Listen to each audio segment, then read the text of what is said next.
Bouh, ça nous est tous déjà arrivé des situations de gêne. Genre tu sais plus quoi faire, t'es là mais tu préférerais n'être plus là. Eh bien, vous faire un top 10 des moments les plus gênants. Número 5. Payment refusé. Enrique! Sans transition, on va commencer avec le paix en public. C'est connu, c'est un classique. Si tu fais un paix silencieux, t'es sauvé. Mais si tu fais un paix bruyant... Putain, je suis vraiment en train de faire une vidéo sur ça. C'est quoi le but de ma vie en fait? Bon, je disais, quand tu fais des paix bruyants, il y a tout le monde qui te regarde. T'as qu'une seule envie, c'est de disparaître. Et même si tu te retiens, t'es là, mais tout le monde voit que tu te retiens. Et puis c'est horrible quoi. Ensuite, on enchaîne avec le paiement refusé. T'es là, tu t'apprêtes à acheter des trucs avec ta carte. Et puis qu'est-ce qui se passe? Paiement refusé.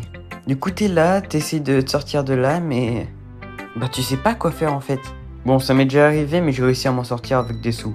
Mais punaise, qu'est-ce que c'était stressant. Surtout pour quelqu'un d'asocial comme moi, voilà. Il y a aussi un autre truc que je vous en avais parlé sur ma vidéo Être youtubeur au collège. C'est le prof qui met mes vidéos sur le tableau devant toute la classe. Il y avait aussi un moment, en vie de classe avec notre prof principal, des amis lui ont dit qu'il y avait une chaîne YouTube, du coup je suis passé sur le projecteur de la classe. C'était le moment le plus gênant de ma scolarité. Ah bah j'avais dit, j'avais envie de disparaître.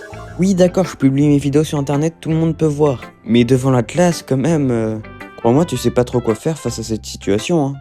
J'ai aussi un autre classique, c'est quand tu fais une blague, personne ne rit. Un grand classique connu de tout le monde, qui m'arrive assez souvent.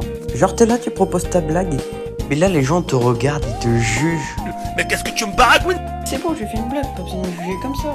Il y a un autre truc aussi, c'est quand tu te mets à rigoler tout seul et qu'il y a un blanc après toi. Ça m'est déjà arrivé plus d'une fois et croyez-moi, c'est horrible. Là, cette fois-ci, c'est pas un truc gênant, mais c'est un des pires trucs qui m'est arrivé. C'est être coincé dans un ascenseur. Oh putain, comment j'ai paniqué. Genre à l'époque où je faisais du théâtre, pour monter et descendre, il y avait un ascenseur. Pour l'instant, tout va bien. Et puis bizarrement, le jour d'anniversaire de ma sœur, l'ascenseur tombe en panne. Ma sœur me maudit.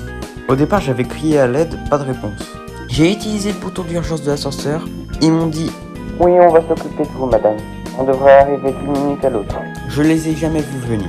J'ai appelé ma grand-mère et mon prof de théâtre avait finalement entendu.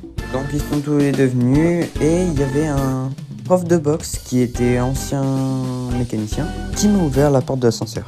Mais vous imaginez pas la peur que j'avais. Non mais en même temps, chez moi, les anniversaires, c'est maudit.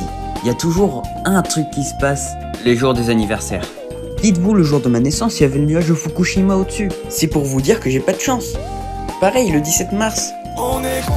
Le lendemain de mon anniversaire. Soit j'ai pas de chance, soit je suis maudit, je vois pas d'autre explication. Et voilà, j'ai à peu près listé toutes les situations gênantes que j'ai vécues. Maintenant, c'est à vous de me les dire en commentaire. Et je pourrais peut-être en faire une vidéo. Sur ce, moi je vous laisse sur la fin de la vidéo. Ciao! Bon, ça fait 4 mois que j'ai pas sorti de vidéo et je m'en excuse. Mais j'ai une raison à ça. Depuis le déménagement, la tablette ne veut plus se connecter au Wi-Fi. Ce qui m'empêche d'exporter mes vidéos. Et de recevoir l'audio que j'ai enregistré sur mon téléphone. Et aussi, j'ai eu besoin de prendre une pause. Et honnêtement, ça m'a fait du bien. Mais après tout, me revoilà. Merci énormément à Flavius et à Sucinat de m'avoir fait des écrits TP. Elles sont magnifiques. Merci énormément. Et puis pour le drama avec Jameson, ça s'est calmé. Même s'il y a toujours quelques messages malsains qui passent, ça s'est un peu calmé. Bref, moi je pars profiter du reste de mes vacances. A plus!